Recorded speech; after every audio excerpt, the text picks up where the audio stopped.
Hello दोस्तों। स्वागत है आपका अपने यूट्यूब चैनल शिवानी स्टोरीज पर। आज मैं लेकर के आई हूँ लेखिका पूनम शर्मा जी की लिखी हुई स्टोरी, जिसका नाम है नफ़रत से बंधा हुआ प्यार। इस कहानी की शुरुआत नफ़रत और ख़ानदानी दुश्मनी से होती है और अंजाम मोहब्बत पर। तो चलिए कहानी शुरू करते हैं। देव सिंघम ने एक गहरी सांस भरी, फिर अपनी जेब में हाथ डालकर सिगरेट की एक डिब्बी निकाली और उसमें से एक सिगरेट निकालकर अपने होठों से लगा लिया। उसे जलाने के बाद उसके कश भरने लगा। वह अपनी कॉटेज के बाहर खड़ा उस शांत परी झील को देख रहा था। वह सिंघम झील सिंघम फैमिली के कब्जे में थी, जो साथ ही सिंघम प्रजापति और सेनापतियों की सीमाओं को अलग करती थी। जंगली गुलाबों की सुगंधित महक जो क्षेत्र के चारों ओर बहुत आयात में उड़ती थी, अब कहीं हवा में लुप्त हो गई थी, जिससे वह उदास हो गया था। पर फिर भी चिड़ियों और कीड़ों की चहचहाहट के अलावा यहाँ बहुत ही शांति थी, जो उसके दिल को बहुत ही सुकून दे रही थी। उसका घोड़ा, जिस पर उसने थोड़ी देर पहले सवारी भी की थी, उसे उसने वही एक पेड़ से बांध रखा था और वह घोड़ा अब जंगली फूलों की झाड़ियों को चर रहा था। अपनी भूख को शांत करने के लिए यहाँ बिल्कुल शांति पसरी हुई थी। देव जानता था जो यहाँ आया है बिना किसी सिक्योरिटी गार्ड के, जो उसके भाई और दादी को अगर पता चला तो बहुत ही गुस्सा हो जाएंगे। लेकिन वह थक चुका था अपनी इर्द गिर्द इतने बॉडीगार्ड्स को देखते देखते, जो उसे हमेशा प्रोटेक्ट करने के लिए रहते थे। अब वह 20 साल का होने वाला था। बचपन से हमेशा बॉडीगार्ड से ही घिरा रहता था। अब उसे सुकून के कुछ पल चाहिए थे, जो वह खुद के साथ बिताना चाहता था। यहाँ उसे ऐसे आकर अच्छा लग रहा था। ऐसा नहीं था कि उसे खतरे का कोई आभास नहीं था, बल्कि उसे तो खुद पर पूरा यकीन था कि अगर उसे कोई खतरा हुआ या किसी ने उस पर हमला किया, तो वह इतना तो अब सक्षम हो गया है कि वह अकेले ही लड़ सके और अपने आप को बचा सके। यह सब सोचते हुए उसका ध्यान तब टूटा जब उसने झाड़ियों की तरफ से कुछ आवाज़ सुनी। आहट पाते ही वह चौकन्ना हो गया। उसने अपने मुंह से सिगरेट निकालकर फेंक दी और अपने जूते से उसे मसल दिया और फिर उस तरफ देखने लगा जहां से उसने आवाज़ सुनी थी। उसने अपने कदम उस झाड़ियों की तरफ बढ़ा दिए जहां से उसने आवाज़ सुनी थी, क्योंकि अब तक वहां से धीरे धीरे कुछ हलचल होने लगी थी। उसने अपने 2 या 3 कदम ही बढ़ाए थे कि सामने का नज़ारा देखकर उसकी आंखें हैरानी से फैल गई।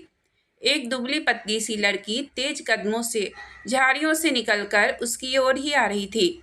उसको देखते ही उसे खतरे का आभास हुआ और उसने अपने एक हाथ को अपनी जींस के जेब में डाल दिया और उसमें रखी गन को कसकर पकड़ लिया। देव अपनी गन को जेब में से निकालने ही वाला था कि उसकी नज़र उस निहत्था लड़की पर गई, तो उसने अपने हाथों को रोक दिया। जैसे ही वह लड़की नज़दीक आई, देव ने देखा कि वह लड़की कम उम्र की जवान और बेहद खूबसूरत लड़की है। यह तो लगभग मेरे उम्र की होगी, उसने अंदाज़ा लगाते हुए मन में कहा। हेलो, देव ने मुस्कुराते हुए कहा। जब लड़की ने कोई जवाब नहीं दिया, तो वह उसे ध्यान से देखने लगा। वह लड़की कुछ परेशान और घबराई हुई थी। उसके दिल में एक खलबली मच गई। एक अकेली लड़की को इस तरह उसके कॉटेज में देखकर, जहां उन दोनों के अलावा और कोई नहीं था, अगले ही पल उसने अपना सर झटका, क्योंकि उसे अपने यहाँ सिंघम प्रांत के किसी स्थानीय लड़की के साथ रोमांटिक अंदाज में नहीं जोड़ना चाहिए था। उसे तुरंत ही याद आया कि उसके भाई अभय सिंघम ने उसे चेतावनी दी थी। हाल ही में जब उसने लंदन में लड़कियों से फ्लर्ट करना शुरू किया था, लेकिन तब तक देव ने कभी भी अपने क्षेत्र की किसी भी लोकल लड़की को उस नज़र से नहीं देखा था, जैसा वह लंदन में लड़कियों के साथ रहता था। लेकिन अब सामने इतनी सुंदर प्यारी सी लड़की देखकर वह देखने लगा था, जिसका गोरा बदन उसे अपनी ओर आकर्षित कर रहा था। ऐसा नहीं था कि वह एक लॉन्ग टर्म रिलेशनशिप में बंधना चाहता था। वह तो बस फ्लर्ट करना चाहता था और कुछ मज़े के पल बिताना। एक बार वापस जाने से पहले इस लड़की को किस करके रहूँगा। देव ने उस एक पल में मन ही मन बहुत कुछ सोच लिया था। वह उसकी सुंदर बड़ी बड़ी आंखों में गहराई से देख रहा था। उसकी सुंदर गहरी भूरी आंखों से अपनी नज़रें हटाना देव के लिए बहुत मुश्किल हो गया था। क्या तुम खो गई हो? उसने फिर मुस्कुराते हुए पूछा। इस बार वह उसके बोलने का इंतजार करने लगा। कितनी बार उसने लंदन में अपनी कई गर्लफ्रेंड के मुंह से सुना है कि उसकी मुस्कुराहट जानलेवा है, मतलब कोई देखे तो खो ही जाए। वह खुद भी यह बात मानता था, लेकिन यह पहली बार था जो उसकी मुस्कुराहट उस लड़की को पिघला नहीं पाई थी। प्लीज हेल्प मी, उस लड़की ने गिड़गिड़ाते हुए कहा। तुम जैसी सुंदर लड़की को मुझसे क्या मदद चाहिए? देव को उस लड़की की आंखों में डर साफ नजर आ रहा था। हमें छुपने के लिए जगह चाहिए, कुछ लोग हमारे पीछे पड़े हैं। उसने उस लड़की के चेहरे से अपनी नजरें हटा ली और हल्का सा अपना चेहरा घुमाकर इधर उधर देखने लगा। हम कौन? हम उसने आश्चर्य से पूछा। मेरा बॉयफ्रेंड और मैं। हमें छुपने के लिए जगह चाहिए, अभी के अभी। प्लीज हमारी मदद कीजिए। उस लड़की की आंखों में आंसू छलक आए थे। इसका पहले से ही बॉयफ्रेंड है। मन में सोचते हुए देव तुरंत उदास हो गया था, लेकिन फिर अपनी फीलिंग्स को एक साइड करके उसने एक अच्छा इंसान बनते हुए उसकी मदद करने का मन बना लिया। तुम और तुम्हारा बॉयफ्रेंड यहाँ छुप सकते हो। अपने उस छोटे से कॉटेज की तरफ उंगली से इशारा करते हुए देव ने कहा। एक छोटा सा तहखाना है अंदर, बेड के नीचे। उसने आगे आकर कहा। आपका बहुत बहुत शुक्रिया, उस लड़की ने आभार व्यक्त करते हुए कहा और फिर जिस झाड़ी की तरफ से आई थी उसी ओर पलट गई। राघव, जल्दी आओ, उसने तेज आवाज में पुकारा। एक घबराया हुआ सा उसी की लगभग उम्र का लड़का झाड़ियों के पीछे से निकलकर उस लड़की के सामने आकर खड़ा हो गया। देव ने उसकी तरफ देखा, फिर दोनों को अपने पीछे आने को कहा। वह उन दोनों को उस छोटे से कॉटेज में ले गया जो उसका यानी सिंघम का था। इसके साथ ही वहाँ कई और भी छोटे छोटे कॉटेज सिंघम के थे जो सिंघम झील के इर्द गिर्द और उनके प्रांत में फैले हुए थे। अंदर पहुंचते ही उसने बेडरूम में बेड को एक तरफ खिसकाया। उसके नीचे एक खुफिया दरवाजा दिखा। उसने दरवाजा खोला और उस लड़के यानी राघव को अंदर जाने को कहा, लेकिन उस लड़की ने आगे आकर उस खुफिया रास्ते से पहले जाने लगी। जब उसे आगे कोई खतरा महसूस नहीं हुआ, तब जाकर उसने राघव को इशारा किया अंदर आने का। दरवाजा बंद करने से पहले उसने देव की ओर देखा, फिर प्यार से उसको शुक्रिया कहा। देव कुछ पल तक उस बंद दरवाजे को देखता रहा। क्या बेकार आदमी था। यह खूबसूरत लड़की इससे कहीं गुना ज्यादा बेहतर डिजर्व करती है। यह लड़का तो खुद उसके पीछे छुपकर इसका सहारा ले रहा है, जबकि उसे इसकी रक्षा करनी चाहिए थी। अपने मन में सोचते हुए उसने बेड को अपनी जगह पर वापस खिसका दिया और यह सुनिश्चित करने के बाद कि यह खुफिया दरवाजा बिल्कुल भी दिखाई नहीं दे रहा है, वह कॉटेज से बाहर आ गया। उसने बाहर आकर फिर से एक सिगरेट जलाई और इत्मीनान से पीने लगा। कुछ ही वक्त गुजरा था कि देव के कानों में शोर सुनाई पड़ा। यह हल्ला गुल्ला कैसा? देव के मुंह से निकला। एक पेड़ के पीछे से कुछ आदमी आते हुए दिखे। फिर भी उसके हाथ अपनी गन पर चले गए कि शायद इसकी अब जरूरत पड़ सकती है। सबके पास हथियार थे, लेकिन किसी ने उसे हाथ में नहीं ले रखा था। जैसे ही वह लोग आगे आए और उनके चेहरे पर परेशानी साफ झलक रही थी। क्या तुमने किसी लड़की को यहाँ देखा है? तकरीबन 18 वर्ष की है, एक लड़के के साथ भागी है, उनमें से एक आदमी ने देव से पूछा। नहीं, एक छोटा सा जवाब देव ने दिया था, लेकिन यह सुनकर उस आदमी के चेहरे पर घबराहट और बढ़ गई थी। देव को पूरा यकीन नहीं था कि यह लोग प्रजापति या सेनानी में से कोई है या कोई और ही। उन लोगों में से भी किसी ने नहीं पूछा था कि देव कौन है। सभी लोग इधर उधर ढूंढने में व्यस्त थे कि वह दोनों लड़का और लड़की कहाँ गए। हमें कॉटेज के अंदर तलाशी लेनी होगी, यह बहुत ज़रूरी है। हमें इन्हें जल्दी से जल्दी ढूंढना ही होगा। उनमें से एक आदमी बोला। आपका स्वागत है, देव ने हाथों के इशारे से कहा। वह सभी निराशा से 10 मिनट बाद वापस आ गए। कॉटेज को अच्छी तरह से तलाशी लेने के बाद वह सभी अब जाने लगे। तभी देव ने यूं ही पूछ लिया कि तुम लोग क्यों ढूंढ रहे हो उन दोनों को, जबकि उस लड़की का बॉयफ्रेंड था। फिर भी देव उसकी तरफ मोहित हुए जा रहा था। वह जानना चाहता था कि आखिर यह लड़की है कौन। उस लड़की का नाम सविता प्रजापति है, एक आदमी ने घबराते हुए कहा। हर्षवर्धन प्रजापति की बेटी और प्रजापति के जायदाद की उत्तराधिकारी। नीला अम्मा ने हमें उसे ढूंढने को भेजा है। यह सुनते ही देव के हाथ हवा में ही रुक गए।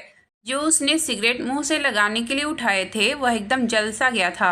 हर्षवर्धन प्रजापति, वह आदमी जिसने मेरी माँ अरुंधति सिंघम को बेरहमी से मार डाला था और मंदिर में हुई उस हत्याकांड में उसके पिता, भाई और कई बेकसूरों की जान चली गई थी। वह लड़की उन कमीनी हत्यारे की बेटी है।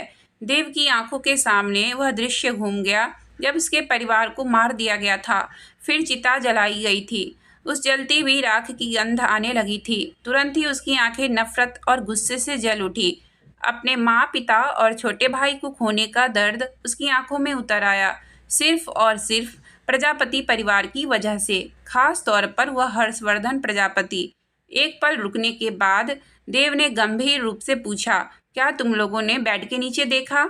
एक छोटा सा खुफिया कमरा है बेड के नीचे। उन सभी की आंखें यह सुनकर चमक उठी और तुरंत अंदर की ओर सभी चले गए। अभी मुश्किल से 10 मिनट भी नहीं बीता था कि अंदर कॉटेज से चीखने चिल्लाने की आवाज़ें आने लगी। हमें जाने दो, छोड़ दो हमें। देव उस लड़की की चिल्लाने की आवाज़ साफ सुन पा रहा था। जब 2 आदमी उसे घसीटते हुए बाहर ले आए, वह जोर जोर से रो रही थी और छूटने की कोशिश भी कर रही थी। उसी वक्त उसके साथ आया वह लड़का राघव चुपचाप डरा सहमा हुआ सा एक आदमी के साथ बाहर आया, बिना किसी रोना धोना और स्ट्रगल के। एक आदमी देव के सामने आकर रुका और कहा, आपका बहुत धन्यवाद इन दोनों के बारे में बताने के लिए। हम इस जगह पर नए नए हैं, लेकिन हमने सुना है कि अगर हम इन दोनों को नहीं ढूंढ पाते तो हम सबको ही मरवा दिया जाता। वह लड़की एकदम से रुक गई। उसने स्ट्रगल करना भी छोड़ दिया। अब वह हैरानी से देव की तरफ देखने लगी। देव भी एकटक उसी के हैरान परेशान चेहरे को देख रहा था। यह तो मेरा सौभाग्य है कि मैं आपकी मदद करने के काम आया, देव ने गंभीरता से कहा। चलो अब यहाँ से, गाड़ी आ गई है, एक आदमी ने कहा। देव ने देखा, एक जीप उसके कॉटेज के ठीक सामने आकर रुकी। उसमें से एक आदमी उतरकर भागते हुए अपने आदमियों के पास आया। तुम लोग क्या कर रहे हो यहाँ सिंघम की जमीन पर? निकलो सब यहाँ से, इससे पहले सब मरे जाओगे। उस आदमी ने गुस्से से तेज आवाज में चिल्लाते हुए उस लड़की को पकड़ते हुए आदमी ने आश्चर्य से पूछा। उसने पलटकर देव की तरफ तनावग्रस्त नजरों से देखा। तुम्हारा नाम क्या है? उसने पूछा। देव सिंघम। सभी यह नाम सुनकर और परेशान हो गए। देव जानता था कि वह बहुत बड़ा खतरा मोल ले रहा है, क्योंकि वह यहाँ अकेला है और उसके सामने प्रजापति 5। धत तेरी की, यह तो सिंघम परिवार में से एक है।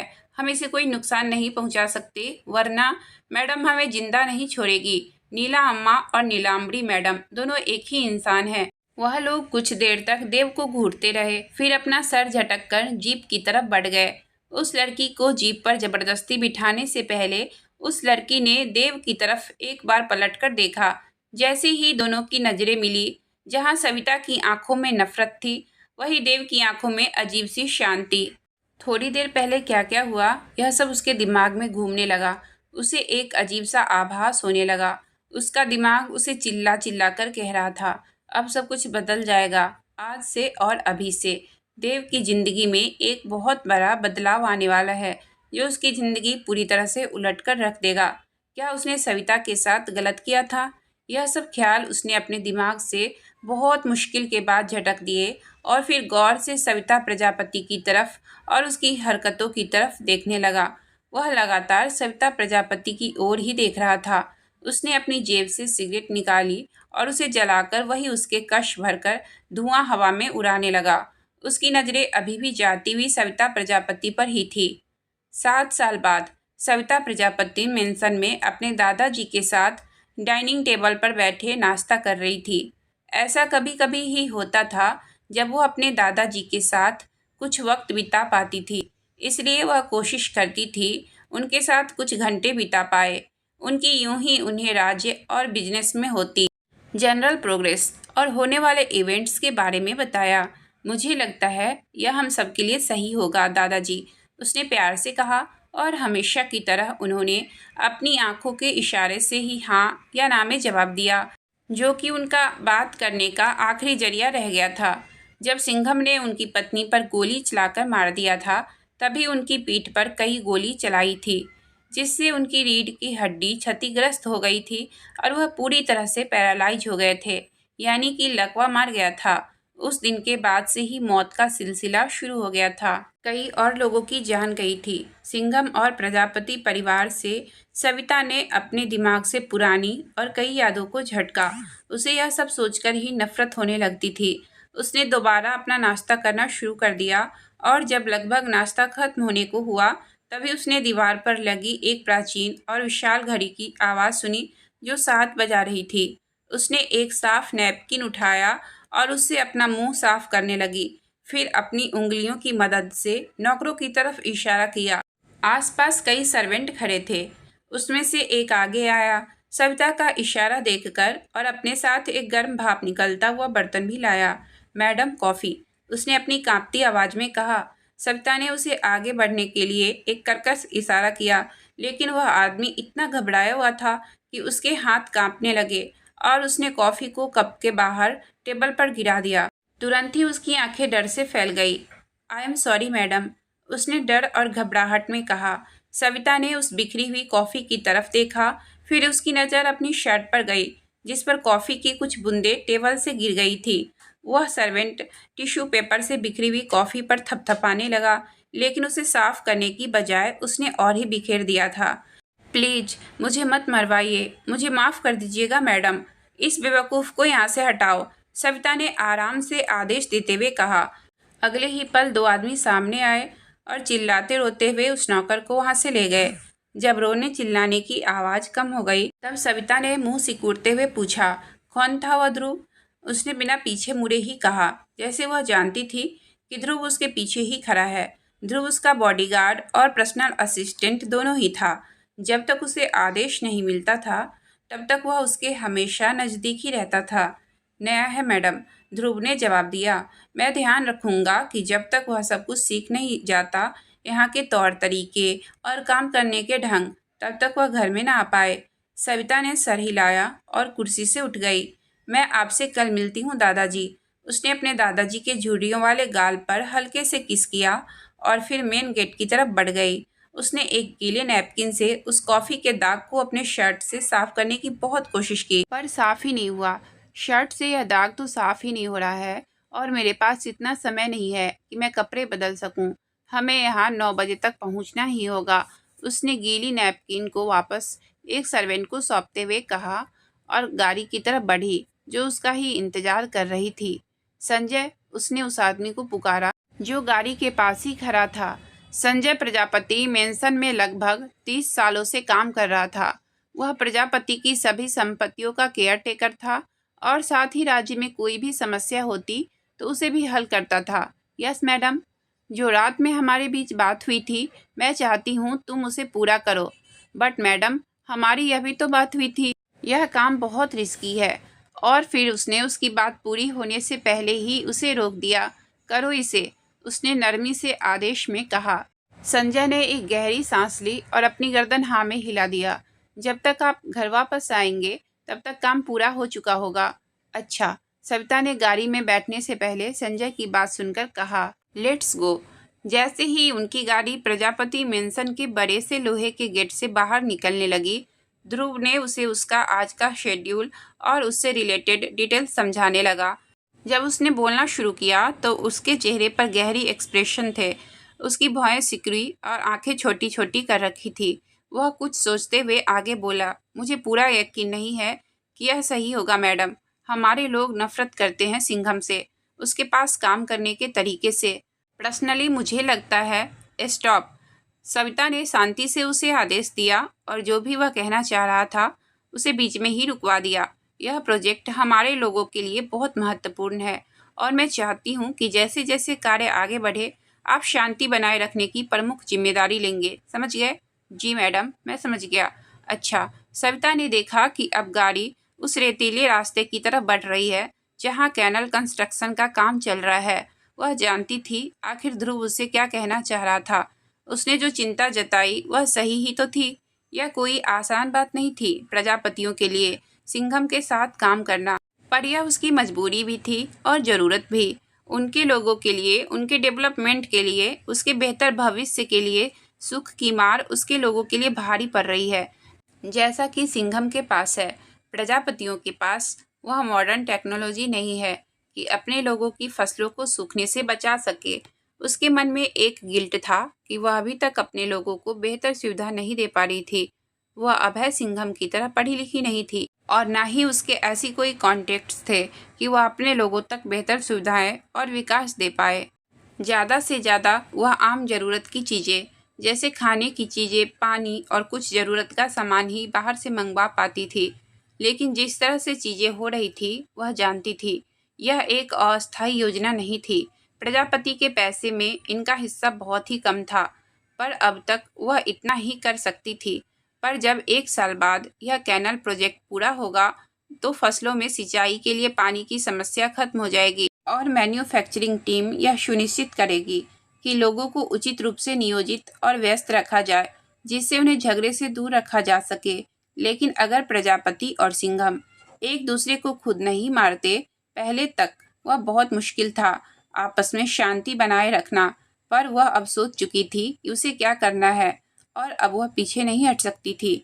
सविता ने आगे देखा कि उसकी गाड़ी अब नज़दीक पहुंच चुकी थी। जल्दी ही उसकी गाड़ी उस जगह पहुंच चुकी थी जहां सिंगूर डैम बन रहा था। उसी के पास एक टेम्परेरी ऑफिस था। उसकी नज़र उस ओर गई जहां एक लंबा चौड़ा आदमी सभ्य तरीके से कपड़े पहने हुए शानदार शख्सियत के साथ खड़ा था। वह उस कंस्ट्रक्शन साइट के बाहर अपने बॉडीगार्ड के साथ खड़ा एक रूपदार व्यक्तित्व का इंसान था, जिससे वह नफरत करती थी। नफरत। देव सिंघम। माहौल से तनाव महसूस करते हुए सविता अपनी गाड़ी से उतर गई। अनिका प्रजापति और अभय सिंघम की शादी के बाद से कुछ सुधार हुआ था दोनों परिवारों के बीच संबंधों में, पर जब भी देव और सविता एक दूसरे के सामने आते थे, दोनों बस एक दूसरे पर आग ही बरसाते थे और उनके लोग भी तैयार रहते आगे होने वाले कदम के लिए। उसका मन तो कर रहा था कि देव को अभी इस वक्त गोली मार दे, लेकिन अपने मन को बड़ी मुश्किल से शांत करवाकर वह देव के सामने चली गई। सिंघम, उसने औपचारिक तौर पर कहा। प्रजापति, देव ने भी अपनी गहरी आवाज में कहा। बाहर से वह दोनों अपने लोगों के लिए बिल्कुल सभ्य दिखाई दे रहे थे। सविता ने अपना हाथ आगे बढ़ाया। देव ने भी अपने बड़े और सख्त खुरदुरे हाथ बढ़ाकर उससे हाथ मिलाया। सविता ने महसूस किया कि देव उसे हाथ मिलाते वक्त उसके हाथों पर हल्का दबाव बनाते हुए फिसला रहा है, जिसे महसूस कर सविता को कुछ अजीब लगा। उसे उससे घृणा होने लगी, लेकिन फिर भी सभी ख्याल अपने दिमाग से निकाल दिए। देव सिंघम ने हाथों का इशारा करते हुए कहा, फॉलो मी, और इस बारे से अस्थायी रूप में तैयार किए गए एक बिल्डिंग की तरफ बढ़ गया। सविता उसके पीछे चलने लगी। उसके पीछे चलते हुए उसने अपने कपड़ों पर एक नज़र डाली, फिर देव पर। उसने बड़े अच्छे तरीके से और महंगे शर्ट और ट्राउजर पहना हुआ था। उसकी नीले रंग की शर्ट के ऊपर के 1-2 बटन खुले हुए थे क्योंकि बाहर बहुत गर्मी थी। एक महंगे सनग्लासेस उसने अपनी नाक पर चढ़ाए हुए थे, जो कि उसकी आंखों को ढकने और उसके एक्सप्रेस को छुपाने का काम कर रही थी। भले ही देव सिंघम एक हैंडसम लुक दे रहा था, लेकिन सविता जानती थी कि देव एक हिंसक और खूंखार कमीना इंसान है। सविता के लोग भी उससे डरते थे। कुछ साल पहले जब देव सिंघम अपने भाई के साथ अपने गांव वापस आया था, तब नीलांबरी जी के आदेश की सिंघम परिवार पर हमला नहीं करना है। इसके बावजूद भी कुछ प्रजापति के आदमियों ने सिंघम भाइयों पर हमला कर दिया था। उस समय वह अपने ही जमीन पर अपनी दादी के साथ घूमने निकले थे। प्रजापति के आदमियों को लगा सिंघम ब्रदर्स तो निहत्थे हैं, तो उन्हें मारना बहुत ही आसान होगा, पर देव सिंघम ने कुल्हाड़ी से ही प्रजापति पर हमले का जवाब दिया था। उस वक्त उसके पहनावे से प्रजापति आदमियों को गलतफहमी हो गई थी और उसके कौशल को कम आंक लिया था। सविता ने खुद अपनी आंखों से देखा था कि उसके बाद देव सिंघम ने उन प्रजापति आदमियों का क्या हाल किया था। तब से लेकर अब तक देव सिंघम ने उस खास कुल्हाड़ी से कई बार अलग अलग तरीके से प्रजापति आदमियों का खून कर चुका था, जब तक कि अभय सिंघम ने बीच में आकर उसे रोके ना और इस तरह से खूनी लड़ाई ना हो। अभय सिंघम ने देव सिंघम को शहर भेज दिया था। सविता जानती थी कि जितना शांत और समझदार अभय सिंघम है, देव सिंघम उतना ही कठोर, गर्म दिमाग का गुस्सैल, खड़ूस और क्रूर कमीना इंसान है।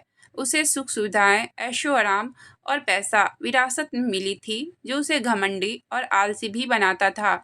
सविता ने सुना था कि देव सिंघम ने कई प्रोजेक्ट अकेले हैंडल किए हैं और पूरे भी किए हैं। फिर भी उसे शक था कि वह अपने भाई के दखल के बिना शायद यह वाला प्रोजेक्ट्स नहीं कर पाएगा। यह वर्कर्स का एरिया है। देव की गहरी आवाज़ कविता को सुनाई पड़ी। उसने बताया कि हाँ, वर्कर्स काम के बाद आराम कर सकते हैं।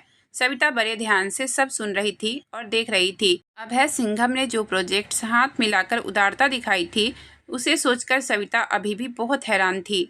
ये दोनों नर और मैन्युफैक्चरिंग यूनिट्स शेयर करने वाले थे। उसने सुना था कि यह ऑफर पहले सेनानी को भी दिया गया था, लेकिन सेनानियों ने अस्पष्ट शब्दों में मना कर दिया था। यह ऑफिस क्वार्टर्स है। देव सिंघम वर्कर्स एरिया से निकलकर सेमी प्राइवेट स्पेस की तरफ आ गया था। दो बहुत ही बड़े कमरे एक साथ अगल बगल बने हुए थे, जिनके बीच एक बड़ी सी दीवार थी। सविता ने भौं सिकोड़कर पूछा, हमारा रूम वर्कर्स रूम से दूर क्यों है? ताकि वर्कर्स भी आराम कर सके। अगर हम उनके आराम करने के वक्त भी इर्द गिर्द रहेंगे तो वह चैन से सांस भी नहीं ले पाएंगे और एक अनजाना बॉस का डर उनके जहन में हर वक्त बना रहेगा। देव ने बहुत ही शांत भाव से जवाब दिया और एक कमरे में सविता को ले जाने के लिए दरवाजा खोला।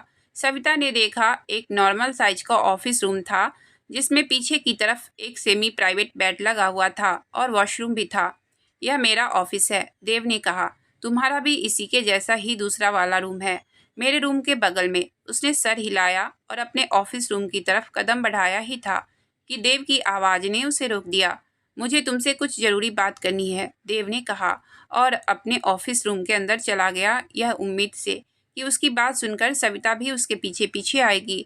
सविता ने पीछे पलटकर ध्रुव की तरफ देखा और कहा, मैं अभी आती हूँ, तब तक तुम मेरा ऑफिस चेक कर लो और देखो वहाँ किसी चीज़ की ज़रूरत तो नहीं। फिर वह आगे बढ़ गई देव के ऑफिस में जाने के लिए और देव उसी का इंतजार कर रहा था। बैठो, उसने एक कुर्सी की तरफ इशारा करते हुए कहा, जबकि खुद एक बड़ी सिंहासन जैसी गद्देदार कुर्सी पर बैठा हुआ था।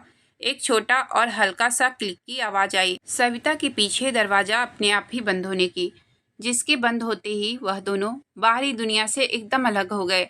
क्या बात है सिंघम? उसने पूछा। तुम बहुत नाजुक हो। इस काम के लिए तुम्हें शायद आराम करने के लिए अपने रूम में बिस्तर की ज़रूरत है। सविता जानती थी उसका बिना मतलब देव पर कटाक्ष करना बेवकूफ़ी भरा है, पर फिर भी उसकी नसें तनी हुई थी। वह उसके साथ इस तरह व्यवहार कर रहा था जैसे कि वह उसकी एम्प्लॉय है और देव उसका बॉस। देव के चेहरे पर झुंझलाहट आ गई। इसकी कोई ज़रूरत नहीं है, मैं अफोर्ड कर सकती हूँ। प्रजापति, देव ने सविता की कॉफ़ी का दाग लगी हुई शर्ट की तरफ घृणा से देखते हुए कहा, पर चिंता मत करो, मैं तुम्हें इसका बिल बिल्कुल नहीं भेजूंगा। जो महंगी और फैंसी चीज़ मैंने तुम्हारे ऑफिस में रखवाई है, सविता ने कहा। इस पूरे प्रोजेक्ट्स पर जितना भी खर्च होने वाला है तुम जानते हो कि प्रजापति अपना उचित और किया गया हिस्सा देगा।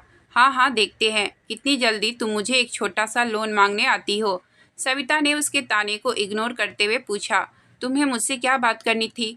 देव ने अपनी टेबल की ड्रॉअर खोली, उसमें से एक फाइल निकाली और उसमें से कुछ पेपर अलग कर सविता के सामने रख दिया। इस डॉक्यूमेंट को अच्छी तरह से पढ़ लो। सविता ने एक नज़र उन कागजों की तरफ डाली, फिर कहा, हम तो पहले ही सभी जरूरी पेपर पर साइन कर चुके हैं। कुछ सिंपल से बदलाव किए हैं वर्कर्स के शेड्यूल में। इन्हें एक बार पढ़ लो और फिर अपनी रजामंदी दे दो, ताकि मैं आज ही शाम तक सब कॉन्फर्म कर दूं। सविता अभी भी अपनी भौहें उचकाकर उन कागजों की तरफ देख रही थी। मैं अपने वकील से बात करके आपको बताती हूँ, पहले वह देखते हैं, फिर मैं आपको कुछ कहूँगी। इसकी ज़रूरत नहीं है, यह एक नॉर्मल सा डॉक्यूमेंट है, बस तुम्हें पता होना चाहिए इसलिए दिखाई। इसमें तुम्हारे सिग्नेचर की भी ज़रूरत नहीं है, बस तुम ऐसे ही अपने लोगों तक यह बात पहुंचा दो। सविता ने सर हिलाया।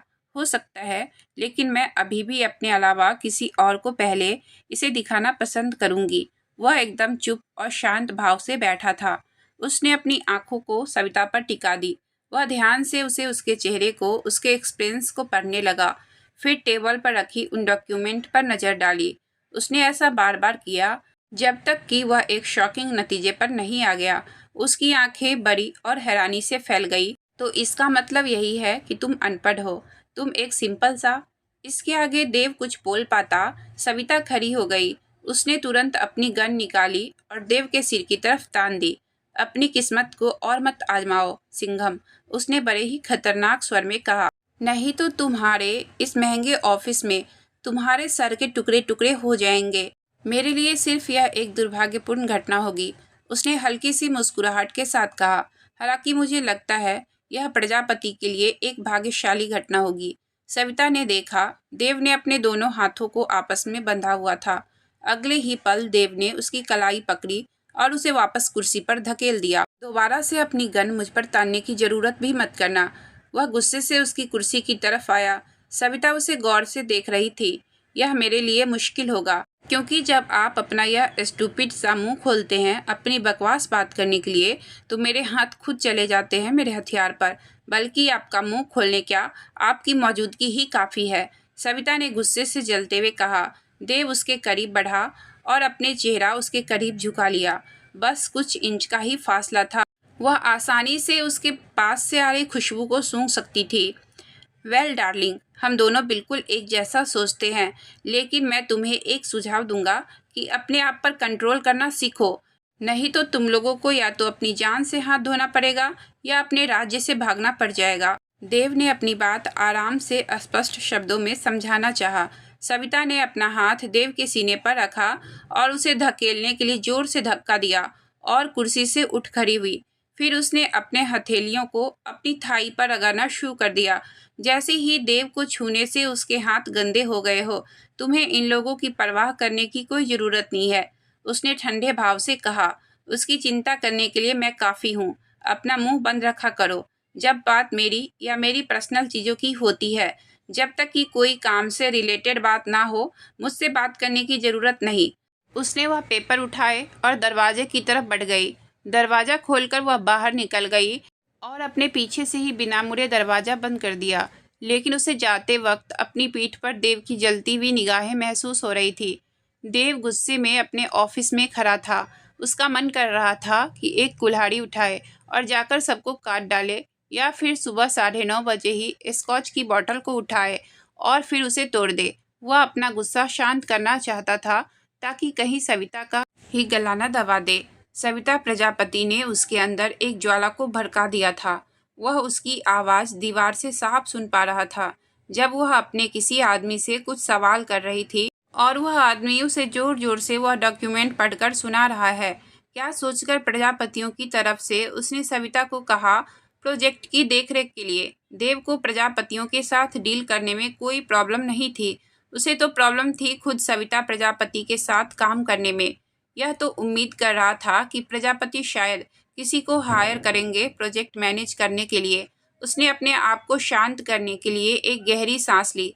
सविता प्रजापति, वह जब भी उससे मिला था हमेशा ही वह उसका मजाक बनाती थी, उसको बेइज्जत करती थी। अभी तक कि वह एक ही लड़की उसकी ज़िंदगी में आई थी जो उसे बिना डरे ही उलझ जाती थी। उसका दिमाग धड़क रहा था जहाँ भी कुछ देर पहले सविता ने गन तान दी थी, और उसे यह याद आ गया था कि कैसे सविता ने जब पहली बार हथियार उठाया था तो उसे इसी तरह डराया था। वह भी जब वह अपने प्रोजेक्ट के अप्रूव हो जाने की खुशी में सेलिब्रेट कर रहा था। 1 साल पहले देव अपने चेहरे पर बार बार पानी डाल रहा था। वह अपने आप को जगाने की कोशिश कर रहा था। अभी तो सिर्फ रात के 10 बजे थे, पर वह बहुत ही ज़्यादा थक गया था। अभी 1 हफ्ते से वह दिन रात एक किए हुए था, कुछ ज़रूरी काम को पूरा करने के लिए अपनी टीम के साथ दिन भर काम करना और शाम और रात को हाई प्रोफाइल के लोगों से मिलना ताकि उनसे मेल जोल बढ़ा सके और वह वक्त पड़ने पर कभी भी काम आ जाए। क्योंकि आजकल अभय बहुत बिजी रहने लगा था और जब वक्त मिलता था तो फैमिली के साथ वक्त बिताना पसंद करता था। इसलिए देव को ही ऐसे सोशल गैदरिंग्स में जाना पड़ता था। देव को भी कोई प्रॉब्लम नहीं थी। देव भी जानता था कि अपने लोगों में शांति बनाए रखने के लिए अभय पूरी कोशिश कर रहा है। तो अब देव की भी जिम्मेदारी थी सिंघम के नेटवर्क को और भी ज़्यादा मजबूत और शक्तिशाली बनाने की। इसके लिए उसको ज़्यादा मेहनत नहीं करनी पड़ी। लोगों का ध्यान अपनी तरफ करना उसका नेचुरल टैलेंट था। कुछ गुण उसमें पहले से ही थे और कुछ उसने बिजनेस स्कूल से पढ़ाई करते वक्त सीख लिया था। इसका फ़ायदा यह हुआ कि बड़े बड़े लोगों से मेलजोल बढ़ाने से उसकी दोस्ती हो गई। साथ ही उसे इम्प्रेस होकर नए नए महत्वपूर्ण कॉन्ट्रैक्ट्स यानी प्रोजेक्ट्स मिलने लगे। उसे बहुत खुशी थी कि उसकी और अभय की मेहनत रंग ला रही है। सिंघम जल्दी ही अपने लोगों के लिए पानी और रोजगार के लिए नया प्रोजेक्ट शुरू करने वाले थे। इसी खुशी में एक शाम अभय ने एक छोटी सी पार्टी रखने की सोची। सिंघम मेंशन में देव भी यही सोच रहा था कि वह भी जश्न मनाना चाहता था। आखिर इतनी मेहनत की थी उसने एक प्रोजेक्ट के लिए और वह जल्दी ही शुरू भी होने वाला था। एक शाम जब देव शहर से वापस घर आ रहा था तभी किसी ने उस पर हमला कर दिया। कृतिका एक जानी मानी अभिनेत्री जिससे देव कुछ महीनों से डेट कर रहा था, उसके ऑफिस पहुंची थी। पिछले कुछ हफ्तों से काम का भार ज़्यादा होने के कारण कृतिका से मिल नहीं पा रहा था। इसलिए कृतिका उसे जबरदस्ती उसके साथ उसके सिंघम एस्टेट जाने की जिद करने लगी, ताकि कुछ वक्त मिल सके उन दोनों को साथ बिताने के लिए। देव जब भी जिन लड़कियों को डेट करता था, कभी उसे अपने सिंघम राज्य की तरफ नहीं ले गया। वह उसकी दोनों जिंदगियों को मिक्स नहीं करना चाहता था, इसलिए अलग रखता था अपनी गर्लफ्रेंड को अपने परिवार से। पर इस बार उसने ना जाने क्यों हाँ कर दिया और उसकी बात मान ली। यह पहली बार था जब वह किसी लड़की को उसके घर की तरफ ले जा रहा था। वह उसे अपने घर नहीं लेकर जाना चाहता था और ना ही सिंघम लेक हाउस ले जाना चाहता था। इसलिए वह उन 5 कॉटेज की तरफ ले गया जो सिंघम एस्टेट में ही थी, और यही उसकी सबसे बड़ी गलती थी। उनमें से एक कॉटेज में उसकी कुछ यादें दफन थी, जो आज से 6 साल पहले घटित हुई थी, जो आज भी देव के दिमाग और जहन में बसी हुई थी। उसे कुछ अजीब सा लगने लगा, लेकिन फिर उसने अपने दिमाग को समझा दिया कि वह उसे याद नहीं कर सकता। क्यों आज भी उसके जहन से उसका वह मासूम चेहरा, उसकी गहरी भूरी आंखें जिस पर घनी पलकी छाई हुई थी, नहीं हटती। I am waiting baby, come out soon, एक लड़की की मोहक आवाज़ बेडरूम से आ रही थी। जैसे ही देव ने उसकी आवाज़ सुनी, उसने एक आहें भरी। अब उसका शक यकीन में बदल गया कि सच में वह उसके साथ शाम बिताने आया है। इससे पहले जब भी वह दोनों मिलते थे, कुछ वक्त ही साथ रहते थे। देव उसे सोशल इवेंट्स में ले जाता था और उसके बाद उसे घर छोड़ते वक्त उसके कमरे में उसके बिस्तर पर उसके साथ थोड़ा वक्त बिताकर तुरंत निकल जाता था। उसने आज तक उससे ज़्यादा बात नहीं की थी। सोशल इवेंट्स में भी देव और लोगों से मिलने में ही व्यस्त रहता था, और उसके बाद उसके घर में भी एक दूसरे से बात करने की जगह एक दूसरे की इच्छा और ज़रूरत को पूरा करने में व्यस्त रहते। अपनी ज़रूरत को शांत करने के बाद देव कभी भी वहाँ रुकता नहीं था। पर आज वह रास्ते में शहर से आते वक्त गाड़ी में दोनों में कई बातें हुई। देव ने महसूस किया दोनों में कुछ भी कॉमन नहीं था, बल्कि उसने यह महसूस किया कि यह बातें तो वन साइड थी। बात तो सिर्फ कृतिका ही कर रही थी, नॉन स्टॉप, अलग अलग टॉपिक पर, जैसे पार्टीज और शॉपिंग। यह सब देव को इरिटेट करने लगा था। वह चिढ़ रहा था। उसे वह बहुत कंजूस भी लगी, जबकि देव ने उसे साफ साफ कह दिया था कि वह कोई सीरियस रिलेशनशिप में नहीं रहना चाहता है, बस ऐसे ही उसे डेट कर रहा है। उनके बीच कोई कमिटमेंट नहीं है। फिर भी कृतिका आगे मिलने के लिए प्लानिंग कर रही थी। देव ने एक लंबी सांस भरी और उसी पल यह निश्चित कर लिया कि बाहर आकर उसे बता देगा कि यह रिलेशनशिप आगे नहीं बढ़ा सकता। उसे तो यह सोचकर ही अजीब लग रहा था कि अब उसे वापस शहर छोड़ने जाना होगा और फिर से उसके साथ गाड़ी में वक्त बिताना पड़ेगा। अपने मन में यह विचार के साथ देव ने वॉशरूम का दरवाज़ा खोला और बेडरूम में आ गया। कृतिका छोटे छोटे कपड़े पहने बेड पर लेटी हुई थी। उसका बदन दमक रहा था। देव को अजीब अजीब इशारे करके अपने पास बुला रही थी। डू यू लाइक इट देव? उसने अपने चेहरे पर मुस्कान बिखेरते हुए पूछा। वह मुस्कान जिसके दुनिया में लाखों करोड़ों दीवाने थे। Love it. मैं भी बिल्कुल पागल था जो इतना अच्छा मौका अपने हाथ से गंवा रहा था। बाहर में जाए वह यादें, मुझे तो बस एंजॉय करना है और नई नई यादें बनानी है। यह उसका आखिरी ख्याल था जो उसके मन में उस वक्त आया था। उसके बाद तो उसने आगे बढ़कर कृतिका का ऑफर एक्सेप्ट कर लिया था। देव ने सोचा था उसका ख्याल दिमाग से निकालना और आगे बढ़ना उसके लिए आसान होगा, लेकिन नहीं, यह सब इतना आसान भी नहीं था, क्योंकि 15 मिनट बाद ही उसे यह एहसास हो गया कि यह सब उसके लिए मुश्किल है। उसके आज तक 26 साल की लाइफ में इस तरह का और परफॉर्मेंस इश्यू देव के साथ कभी नहीं हुआ था। देव ने अपनी आंखें बंद की और जो काम कर रहा था उस ओर फोकस करने लगा। साथ ही कृतिका की इरिटेटिंग आवाज़ भी इग्नोर करने की कोशिश करने लगा था। जैसे ही उसने अपनी आंखें बंद की थी, उसे वह घनी पलकें और सुंदर भूरी आंखें दिखाई देने लगी थी। साथ ही वह वक्त भी याद आ गया जब देव ने उसे देखा था। कृतिका वैसे ही तेज तेज और अजीब अजीब आवाज़ निकालकर नौटंकी करती रही। क्या यह हमेशा ऐसे ही नौटंकी करती है, ऐसी ही फेक आवाज़ निकालती है? मेरे लिए तो यह किसी टॉर्चर से कम नहीं है।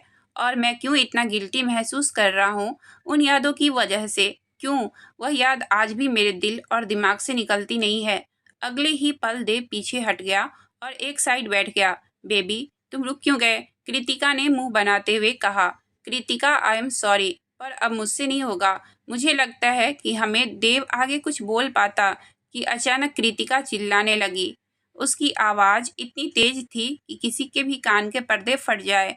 देव ने भी अपने दोनों हाथ से अपने कान ढक लिए। What the hell! देव ने महसूस किया कि कृतिका उसको देखकर नहीं चिल्ला रही, बल्कि उसके पीछे देखकर चिल्ला रही है। इससे पहले कि वह पीछे पलटकर देखता, एक तेज धार वाली कोई चीज किसी ने उसके गले के नीचे रख दी। वह एकदम शांत पड़ गया।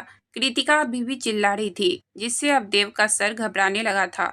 चुप रहो! एक जानी पहचानी आवाज सुनाई पड़ी देव के कान में। वह एक लड़की की आवाज थी, जिसने कृतिका को नरमी से आदेश दिया था चुप रहने के लिए।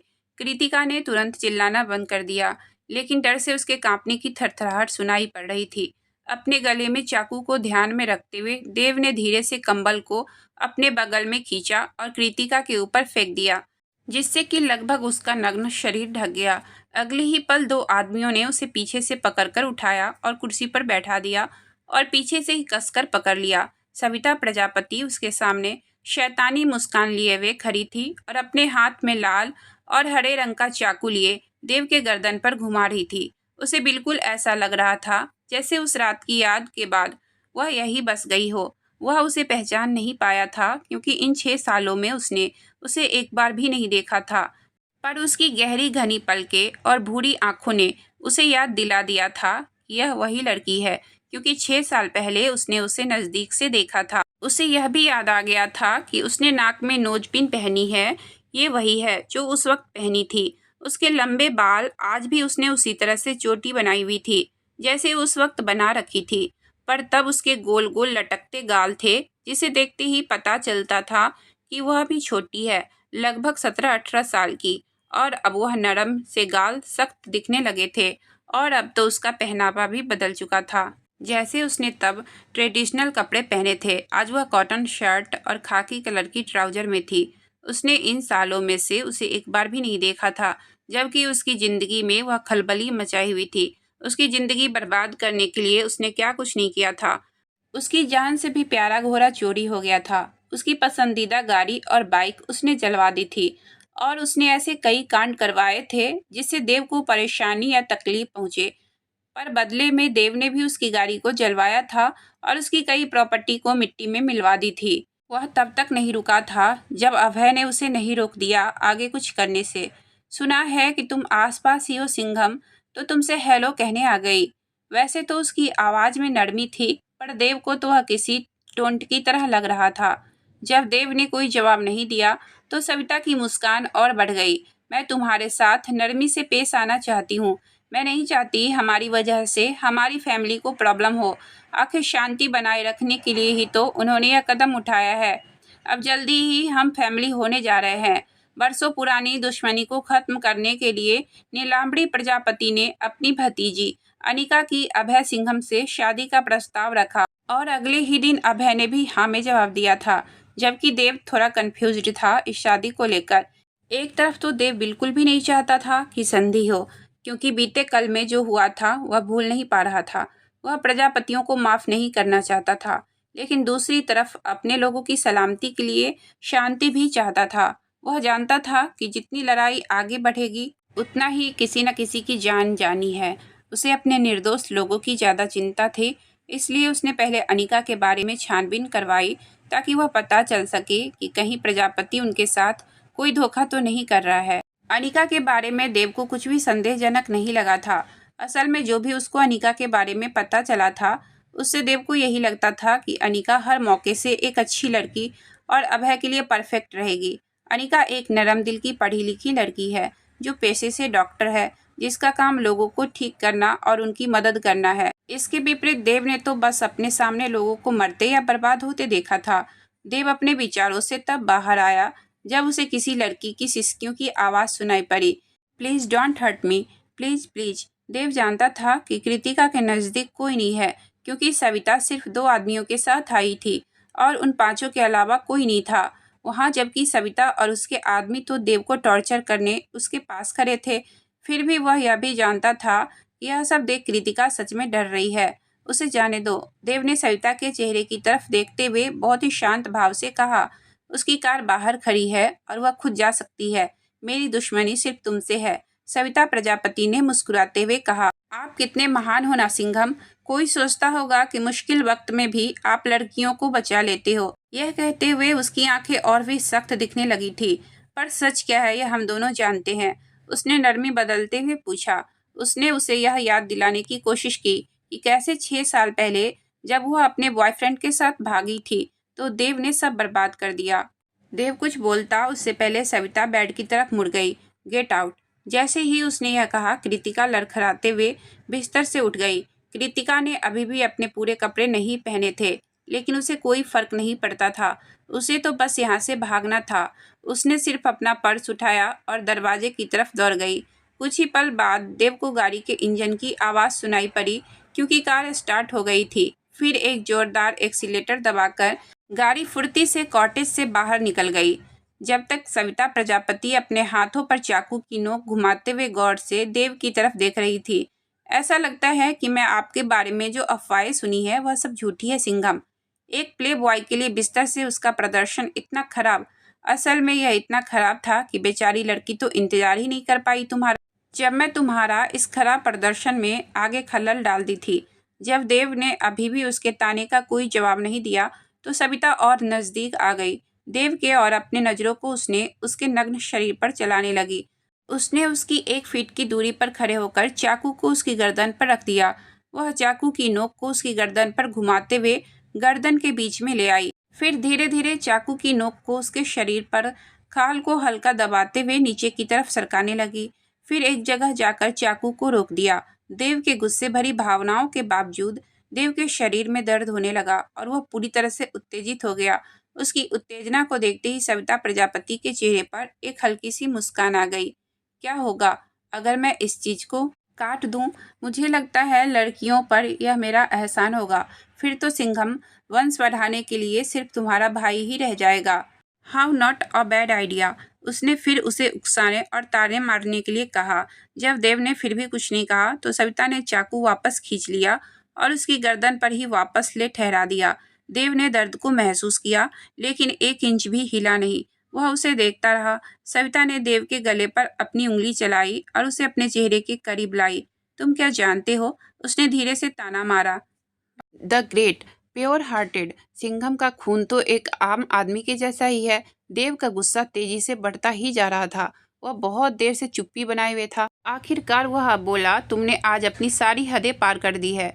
वह खतरनाक लहजे में बोला था। मैंने इन दिनों तुम्हें इसलिए छोड़ दिया था क्योंकि हमारे परिवार में एक संबंध बनने जा रहा है और मैं नहीं चाहता था कि हमारे बड़ों का फैसला गलत साबित हो। प्यार करने के लिए कोई लाइन है ही नहीं सिंघम। ये हमेशा से एक लड़ाई थी। अगर अनिका और अभय की शादी हो भी जाती है ना, तो भी तुम्हारे और मेरे बीच में लड़ाई चलती रहेगी, क्योंकि तुम हार रहे हो। इसलिए रो मत और परिवार का सहारा लेकर उनके पीछे मत छुपो। यह सुनकर देव का गुस्सा फूट पड़ा। अगर तुम्हें जंग चाहिए तो मैं दूंगा जंग, उसने अपने दांत पीसते हुए कहा और साथ ही उन आदमियों से छूटने की कोशिश करने लगा जिन्होंने उसे पीछे से पकड़ा हुआ था। उसके हिलने की वजह से चाकू से उसके गर्दन के आसपास कई घाव बन गए थे, लेकिन उसने अपने दर्द को नज़रअंदाज कर दिया। यह देखकर सविता प्रजापति अपनी हंसी नहीं रोक पाई और जोर जोर से हंसने लगी। मैं बहुत एक्साइटेड हूँ, मुझे तुम्हारी कोशिश का इंतजार रहेगा। सिंघम तो हाँ, वह तुम्हारी लाल फरारी जो तुमने अभी नई खरीदी है ना, वह राख बन के ज़्यादा अच्छी लगती है। इससे पहले देव आगे बोलता, बाहर से गाड़ी की आवाज़ें आने लगी, जैसे कोई इसी तरफ आ रहा हो। मैम, अब हमें यहाँ से निकलना होगा, उन 2 प्रजापति के आदमियों में से एक ने कहा। हम सिंघम की जमीन पर हैं और हम सिर्फ 3 ही हैं। सविता प्रजापति ने चाकू देव की गर्दन से हटा लिया और एक तिरछी मुस्कान दिखाते हुए कहा, इस दिन को हमेशा याद रखना सिंघम, तुम आज मेरी दया की वजह से ही जिंदा हो। मैं चाहती तो आसानी से तुम्हारा गला काट सकती थी या फिर बंदी बनाकर ले जाती, पर मैंने ऐसा कुछ नहीं किया। देव यादों से वापस वर्तमान में आ जाता है। उसका खून खौल रहा था, गुस्से से यह याद करते हुए कि कैसे 1 साल पहले सविता प्रजापति ने उसे उस रात चाकू की नोक पर धमकाया था और उसे नंगा सिर्फ शरीर से ही नहीं बल्कि हर तरीके से छोड़कर चली गई थी। तो आज की कहानी मैं यहीं तक रखती हूँ। इससे आगे की कहानी मैं कल लेकर आऊँगी। अगर आपको कहानी अच्छी लगी हो तो प्लीज़ वीडियो को लाइक और चैनल को सब्सक्राइब करें। आपका बहुत बहुत धन्यवाद।